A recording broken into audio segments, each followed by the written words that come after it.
Pemirsa, terima kasih pian masih bersama kami. Berita selanjutnya Mahabarakan. Warga Banjarmasin diminta untuk menjaga kota ini supaya barasihuan nyaman dengan cara membuang ratik pada wadahnya. Selain itu, warga diharapkan pula membuang ratik ke wadah pembuangan ratik sesuai dengan aturan atau jam nang sudah ditentukan, supaya pemandangan adanya tumpukan ratik kada terlihat lagi di kota Seribu Sungai ini.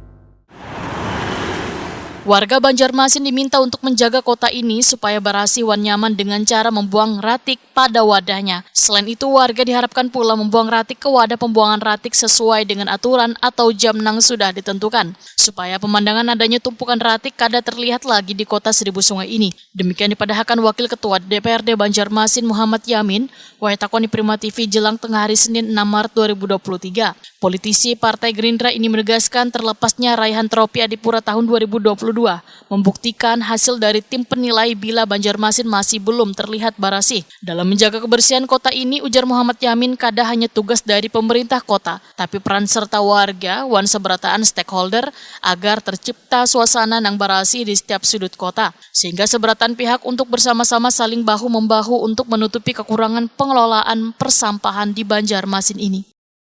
Kita sudah sangat masih banyak kekurangan sebenarnya kalau kita lihat kondisinya seperti apa.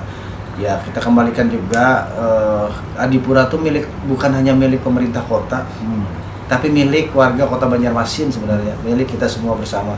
Sebenarnya harus tumbuh yang namanya rasa kebersamaan untuk menjaga kebersihan sebenarnya.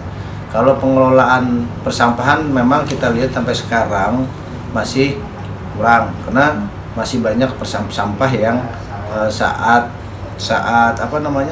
pembersihannya tidak maksimal, masih ada yang tertinggal-tinggal. Apakah memang tertinggal ini karena buangan berikutnya atau memang saat membersihkan dia tidak secara maksimal. Nah, tapi peralatannya kita lihat sudah mungkin aja kan sebenarnya saat ini. Muhammad Yamin mengakui bila kapasitas pembuangan ratik oleh warga ini semakin meningkat.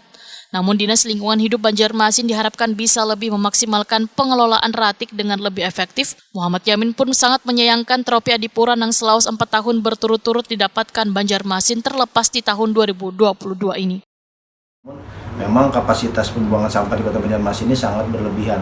Memang perlu yang namanya pengelolaan sampah itu yang lebih maksimal lagi, yang lebih efektif, yang mungkin ya perlulah juga dari pihak pemerintah kota untuk mengkaji ke daerah-daerah lain yang lebih bagus. Karena kalau untuk kita tidak mendapatkan Adipura ya memang sangat menyayangkan ya, walaupun kita hanya sudah mendapatkan namanya penghargaan, dapat piagam penghargaan ya. Mudah-mudahan ke depan dengan adanya hal seperti ini kita lebih bisa meningkatkan kembali untuk dalam hal penanganan kebersihan ataupun ratik atau persampahan yang ada di Kota Banjarmasin.